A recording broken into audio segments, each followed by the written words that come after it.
Brazil के तट से 40 किलोमीटर दूर एक आइलैंड है जो इतना खतरनाक है कि यहां जाना गैर कानूनी है। लेकिन ये नियम आप पर लागू नहीं होते। आप रोमांच और एड्रेनलिन पसंद करने वाले शख्स हैं जो स्नेक आइलैंड के जंगलों में 30 दिन बिताने के लिए तैयार हैं। आप कहां रहेंगे? अगर आपको काट लिया जाता है तो आप कितने वक्त तक जिएंगे? या क्या होगा अगर आप सांप को काट लें? आप देख रहे हैं क्या हो अगर, और यह है क्या हो अगर आप स्नेक आइलैंड पर 1 महीना गुजारें। बिना रिसोर्सेज या मदद के एक आम इंसान मौत की इस ट्रॉपिकल जमीन पर ज्यादा वक्त तक नहीं टिक सकता।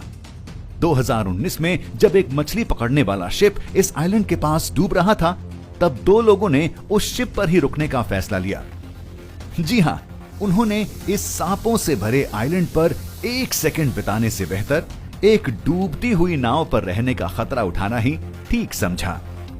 और जो कुछ लोग इस वर्षावन में जाने का खतरा उठाते हैं, उनके इरादे अच्छे नहीं होते। लेकिन कोई भी इस आइलैंड पर जाने के लिए अपनी जान खतरे में क्यों डालेगा? इल्हा दा क्वामिदा ग्रांजे या स्नेक आइलैंड पर आने वाले ज्यादातर लोग कुछ घंटों से ज्यादा समय के लिए यहां रुकना नहीं चाहते। अगर आप यहां 1 महीने के लिए रहते हैं तो तट रेखा के पास रहें। पेड़ों की कतार के पार इस जंगल के अंदर तक जाना जानलेवा साबित हो सकता है। जानकारों का अनुमान है कि इस 4,30,000 स्क्वायर मीटर के आइलैंड के हर स्क्वायर मीटर पर कम से कम एक सांप है। तो किस तरह के रेंगने वाले शिकारियों से आपको बचकर रहना होगा? 4,000 गोल्डन लैंसहेड वाइपर्स के बारे में क्या ख्याल है? और ये सब आपकी तरह किसी धीरे चलने वाले शिकार का इंतजार कर रहे हैं ताकि अपने जहरीले दांत उस पर गड़ा सकें। मेनलैंड से 11,000 साल पहले अलग हो चुके इन सांपों ने अपने जहर को इवॉल्व करते हुए इतना ताकतवर बना लिया है कि ये तुरंत अपने जहर से शिकार को मार सकते हैं, जैसे वहां से गुजरने वाली माइग्रेटरी यानी प्रवासी चिड़ियों को। ये जहर मेनलैंड के सबसे करीबी सांपों के जहर के मुकाबले 5 गुना ज्यादा असरदार होता है और इलाज न मिलने पर यह 1 घंटे के अंदर आपकी जान ले सकता है। ये इतना तेज है कि आपकी स्किन तक को पिघला सकता है। हालांकि इस आइलैंड पर रहने वाले सांप एक पक्षियों वाली डाइट लेना पसंद करते हैं, पर आप उनके लिए एक अच्छी दावत साबित हो सकते हैं। आपके सिस्टम में पहुंचा जहर आपके गुर्दों को बर्बाद कर सकता है, मसल टिश्यू को नुकसान पहुंचा सकता है या अंदरूनी ब्लीडिंग की वजह भी बन सकता है। इनमें से हर चीज आपकी जान ले सकती है। और ये खतरनाक वाइपर्स आपके और इस आइलैंड के अंदर मौजूद साफ पानी के सोर्सेस के बीच खड़े होंगे।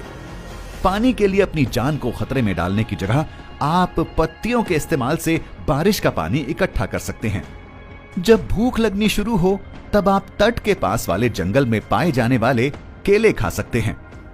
और अगर हालात बिगड़ने लगे तो आप इनमें से एक सांप को खा सकते हैं, इससे पहले कि वो आपको खाए। चलिए एक बात साफ कर लेते हैं, पॉइजनस और वेनेमस में अंतर होता है। पॉइजन तब आपको नुकसान पहुंचाता है जब आप उसे निगलते हैं या सांस के साथ अंदर लेते हैं, और सांप के वेनम में मौजूद टॉक्सिन्स तब तक नुकसान नहीं पहुंचा सकते जब तक ये आपके खून के बहाव में शामिल ना हो जाएं। तो अगर आप एक वाइपर को पकड़ लेते हैं और उसका सर जहां जहर बनाने वाला ग्लैंड होता है उसे हटा देते हैं तो आप उसे खा सकते हैं। ये टेस्ट में चिकन जैसा ही है। बदकिस्मती से आप अकेले नहीं होंगे जो इस वाइपर को पकड़ना चाह रहा होगा। बायो पायरेट्स यानी जैव लुटेरे और शिकारी अक्सर इस स्नेक आइलैंड पर आते हैं, बीच का लुत्फ उठाने के लिए नहीं। ब्लैक मार्केट में सिर्फ एक गोल्डन लैंसहेड वाइपर की कीमत $30,000 जितनी है। यह शायद आपकी जिंदगी का सबसे महंगा खाना होगा। 1981 से ड्रग बनाने वाली कंपनियां भी इनके जहर का इस्तेमाल बढ़े हुए ब्लड प्रेशर की दवाइयां बनाने में कर रही हैं। माना जाता है कि इस भारी डिमांड की वजह से वाइपर की आबादी सिर्फ 15 सालों में 50% जितनी कम हो चुकी है, जिससे ये विलुप्त होने की कगार पर खड़ी स्पीशीज की लिस्ट में आ गए हैं। लेकिन इन फायदा देखने वाले शिकारियों या जहरीले सांपों के रास्ते में आए तो आप खुद इस आइलैंड पर विलुप्त होने वाली स्पीशीज बन जाएंगे। अगर आप इन जहर वाले ग्लैंड्स को संभाल कर रख लेते हैं तो शायद बाद में ये आपकी ड्रिंक के तौर पर काम आ जाए। वैसे सोच कर देखिए, क्या होगा अगर आप सांप का जहर निगल लें? तो अपना मिक्सर लाइए, ड्रिंक बनाने की तैयारी करिए, क्योंकि इस पर चर्चा होगी क्या हो अगर के अगले एपिसोड में।